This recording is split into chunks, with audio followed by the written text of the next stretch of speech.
Welcome to the Best 5-Minute Wine Podcast. I'm your host, Forrest Kelly. From the seed to the glass, wine has a past. Our aim at the Best 5-Minute Wine Podcast is to look for adventure at wineries around the globe. After all, grape minds think alike. Let's start the adventure. Our featured winery is... We're speaking with a man responsible for bringing vineyards to the country of Bhutan. The Kingdom of Bhutan, how big a country is it? It's actually not that big a country. It's about the size of Switzerland. So it's probably, 300 miles north to south and 500 miles east to west. Anywhere that you are, you can sort of look in every direction and see mountains. But like Everest is behind those. And so you can't necessarily see Everest from most of the places. There's this one cool pass called the Dochala Pass. That's about 14,000 feet. It's between the capital city of Thimphu, where we have a couple of vineyards, and the Punakha Valley, where we have a couple of vineyards. And so I drive over that pass quite a bit. And when you're at the top, there's this outlook that you can see like 17 different Himalayan peaks that are all in the low 20s. And it's really freaking cool. And when you're flying into Paro, you can see Everest when you fly in, which is kind of neat too. So tell me about some of the advantages of the country. I mean, the obvious one is just the water that is coming off of the glaciers and the snow runoff of the Himalayas. I imagine there's others as well. So the soil is super, super vibrant. And so, if you sort of believe in some of this, biodynamic philosophy where you sort of get this balance with the local ecosystems and the biomes and the soil and the local wildlife, that's certainly part of it.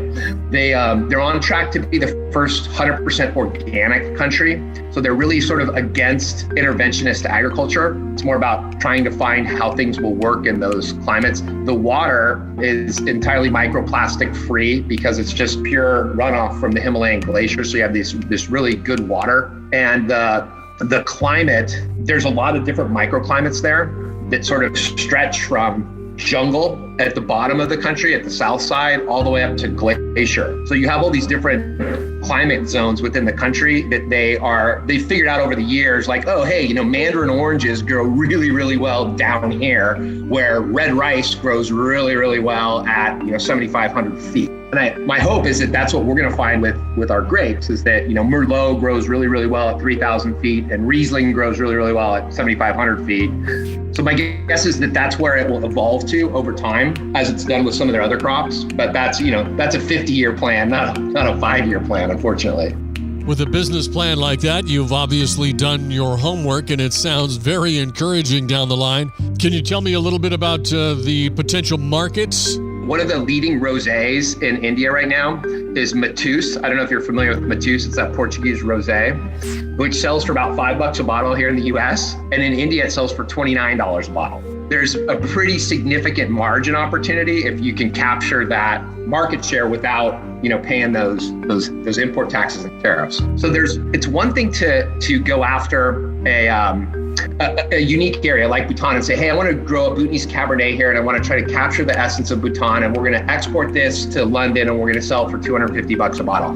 That is very, very cool and interesting to the kind of the wine geeks of the world. But there's another piece to our business model that is super interesting, which is India has 1 billion plus people and a burgeoning middle class, and they are becoming much more interested in wine.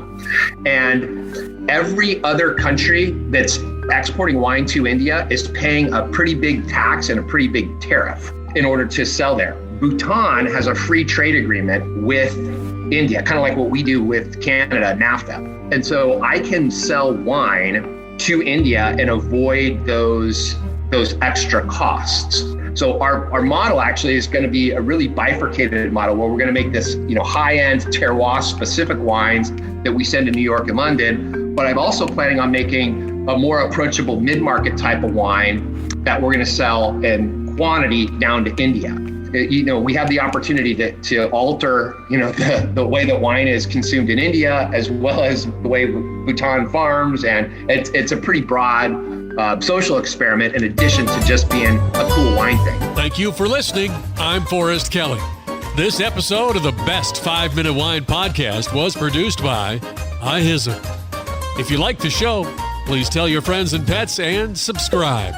Until next time, pour the wine and ponder your next adventure. This is Doug Vincent with the podcast Walk and Roll Live, Disability Stories. In 1956, I contracted polio. Thanks to my loving parents, I've lived a full, rich life over the past 67 years. Join me as I share my journey and uncover inspiring stories of resilience. This podcast is a platform for survivors of disability and those who champion services for the disabled community.